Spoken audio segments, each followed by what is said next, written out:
நம்ம டெய்லியுமே வீடியோஸ் போட்டுக்கிட்டு இருக்கோம். நிறைய பேர் எங்கள் ஊரை பற்றி பேசுங்க, இந்த ஊரை பற்றி சொல்லுங்கள், இப்போல்லாம் கேட்டுக்கிட்டு இருக்கீங்க. ஒரு நிமிஷம், இன்னும் என் ஊரை பற்றி நான் பேசவே இல்லை. திருப்பெருந்துறை. இந்த ஊரோட பேரை கேள்விப்பட்ட ஞாபகம் இருக்கா? ஆப்வியஸாக எல்லாருமே 10th படிக்கும்போது இந்த ஒரு ஊரோட பேரும் இதுக்கு பின்னாடி இருக்கக்கூடிய ஹிஸ்ட்ரியும் படிச்சிருப்போம். திருப்பெருந்துறை ரொம்பவே அழகான ஒரு பேர். ஆனால் இங்கே ஆவுடையார் கோயில்னு சொன்னாதான் நிறைய பேருக்கு தெரியும்.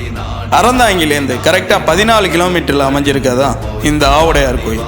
இங்கே இருக்கக்கூடிய அந்த ஆத்மநாதர் கோயிலை பற்றி தான் எல்லாருமே படிச்சிருப்போம். இந்த கோயிலோட தனி சிறப்பே என்னன்னா, இங்கே லிங்க வழிபாடோ சிலை வழிபாடோ கிடையாது. வெறும் பீடம் மட்டும்தான் இருக்கும். அருவம் அப்படின்னு சொல்லுவாங்க. அப்படின்னா உருவம் இல்லாத இறைவன் அப்படிங்கிறது பொருள். இந்த கோயிலுக்கு பின்னாடி இருக்கக்கூடிய அந்த ஹிஸ்ட்ரி ரொம்பவே பயங்கரமானது. அந்த காலத்தில் மதுரையை ஆட்சி பண்ணிட்டு வந்த பாண்டிய மன்னன் தன்னோட போர்படையை வலுப்படுத்துறதுக்காக அரேபிய குதிரைகளை வாங்குறதுக்காக மாணிக்கவாசகர்கிட்ட பொன்னையும் பொருளையும் கொடுத்து வாங்கிட்டு வர சொல்லி அனுப்பி வைக்கிறார். அப்படி வந்த மாணிக்கவாசகர் திருப்பெருந்துறையை கடந்து போகும்போது, அதாவது ஆவுடையார் கோயில்கிட்ட ஒரு வில்வ மரத்துக்கு கீழே சிவபெருமான் உட்கார்ந்து பாடம் எடுத்துக்கிட்டு இருக்கதை பார்க்குறாரு.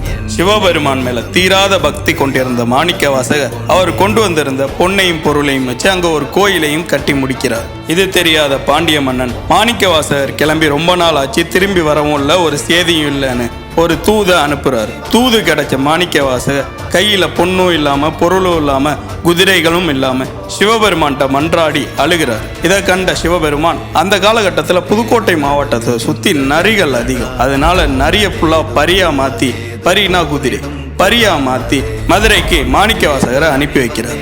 மதுரைக்கு வந்தடைகிறார் மாணிக்கவாசகர். அவர் கொண்டு வந்த குதிரைகள் குதிரை தொழுவத்தில் கட்டப்படுது. கரெக்டா நைட்டு 1 மணிக்கு நரியோட ஊழ சத்தம் கேட்டு அங்க பரியா மாறி இருந்த நரிகள் மீண்டும் நரியாவே மாறி அங்க இருந்த குதிரைகளை வேட்டையாடி கொதறுது. இப்படி ஒரு வரலாறு இருக்கு. இது எந்த அளவுக்கு உண்மைன்னு கேட்டிங்கன்னா 100% உண்மை. எப்படி நம்புறது அப்படின்னு கேட்டிங்கன்னா, ஆவுடையார் கோயிலேருந்து மதுரைக்கு இருக்கக்கூடிய தொலைவு 134 கிலோமீட்டர். மதுரையில் இருக்கக்கூடிய மீனாட்சி அம்மன் கோயிலில் ஆயிரங்கால் மண்டபத்தில் இந்த ஒரு நிகழ்வுகள் வரைபடமாக வரையப்பட்டிருக்கு. நேற்று தெரிஞ்சுக்கிட்டு இன்னைக்கு வரையப்பட்ட ஓவியங்கள் கிடையாது. பல 100 வருஷத்துக்கு முன்னாடி மூலிகைகள்னால வண்ணம் தீட்டப்பட்ட ஓவியங்கள்.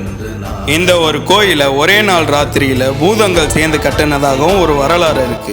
இது உண்மையான்னு கேட்டீங்கன்னா, இந்த பூதங்கள் இந்த கோயிலை கட்டி முடிக்கிறதுக்கு முன்னாடியே விடிஞ்சதுனால ஒரு குறிப்பிட்ட பகுதியை மட்டும் இதுக்குனால கட்ட முடியல. அந்த ஒரு பகுதியை இப்போ வரைக்குமே என்னதான் கட்டினாலும் இடிஞ்சு விழுந்துரும். இதை பத்தி இன்னும் டீட்டெயில் வேணும்னு நினைச்சீங்கனாலோ இந்த கோயிலுக்கு போயிருந்தீங்கனாலோ கமெண்ட் பண்ணுங்க. மறக்காம நம்மளை ஃபாலோ பண்ணிக்கோங்க.